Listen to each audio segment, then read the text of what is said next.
Welcome to another retro unboxing review. Let's take a quick trip back to 1988. Sharon Toys, a subsidiary of a Canadian company, was sold off, moved to the US, acquired the DC Comics toy license, and the company was renamed ToyBiz. ToyBiz was tasked with making figures for the 1989 Batman movie, using Superpower's Batman figure, painted black, as their prototype and their advertisements. ToyBiz released clones of the 1984 Kenner Superpowers for their DC Comics superheroes in 1989. I posted this picture on a couple of Facebook groups dedicated to the superpowers, and the ToyBiz figures received so much heat, and rightly so. Some commented on how easy they broke, the paint job was off, how their power action was pretty lame, and plain and simple, how awful and inferior they looked standing next to the real superpowers by Kenner.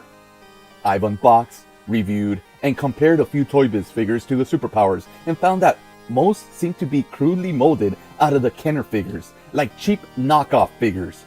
Unbeknownst to toy enthusiasts, ToyBiz had also acquired the Marvel license a little after DC's license, monopolizing the superhero toy aisle, done previously by Mego in the 1970s. But after poor toy distribution and lack of quality control during and after the summer of Batman, ToyBiz lost the DC license back to Kenner.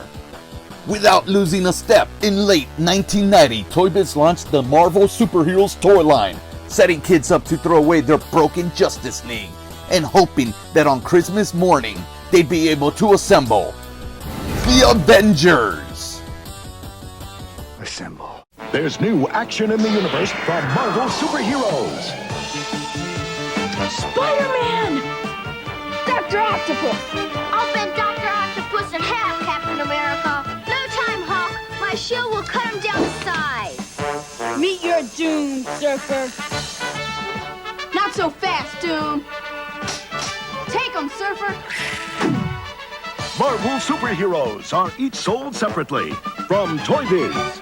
This is my small collection of the early 90s Marvel action figures by ToyBiz. Now, in order to keep the review nice and concise, precise, and take a look at every small little detail, I'm only going to be unboxing and reviewing these three.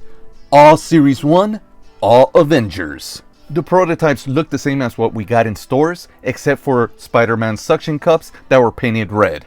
All three figures' packaging all look the same front and back, except for, ironically, Captain America, which was made in Canada and still labeled under its toy distribution company, Sharon Toys. Before I continue with the review of the packaging, I just want to point something out. They greatly improved upon what they did with the DC figures. The packaging, the introduction, the presentation. Look at this. This is beautiful. You've got the stars at the very top. You've got the name. But it's so much better there. Everything just seems so much better.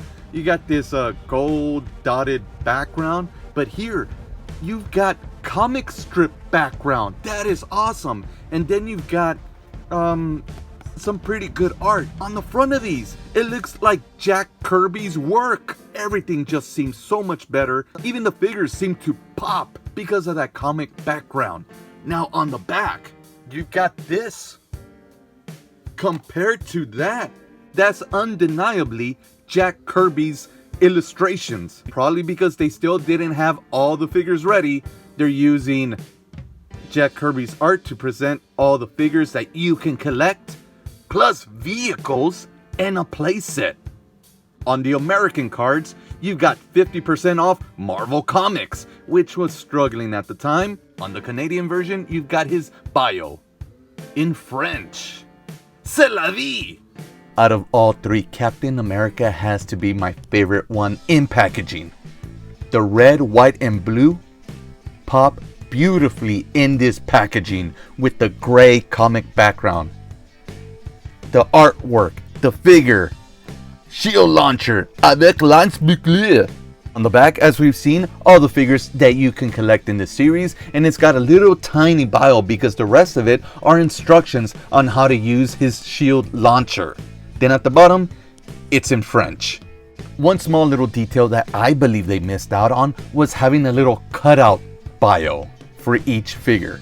And now coming in at $3.99, it's the amazing Spider-Man! And I gotta tell you, I had this as a kid and I had tons of fun with the web suction hands. And on the back, basically it's like the Captain America, except it's on English and you get the 50% off Marvel Comics subscription offer. But what I found interesting is the small little bio. I think the person that wrote it really believes that Spider-Man crawls around with the web suction hands. And now, sauntering in at $4.99 from Toys R Us. Boy, and I thought KB's Toy Stores was expensive. Here is the Incredible Hulk, and its features are crushing arm action.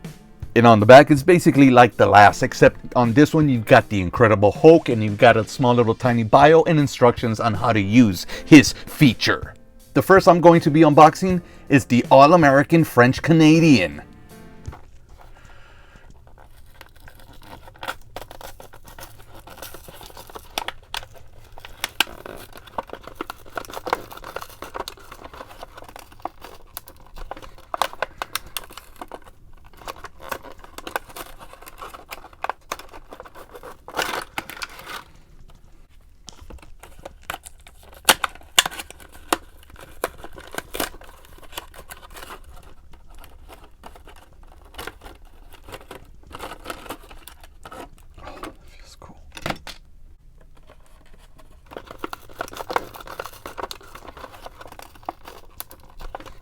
Now that I have them all unboxed, who will smell the best? The suction cups on the Spider-Man make this guy smell really good. There's something, I don't know if it's the paint, maybe it's lead based, but it smells pretty good. This guy, he smells like rubber, not plastic.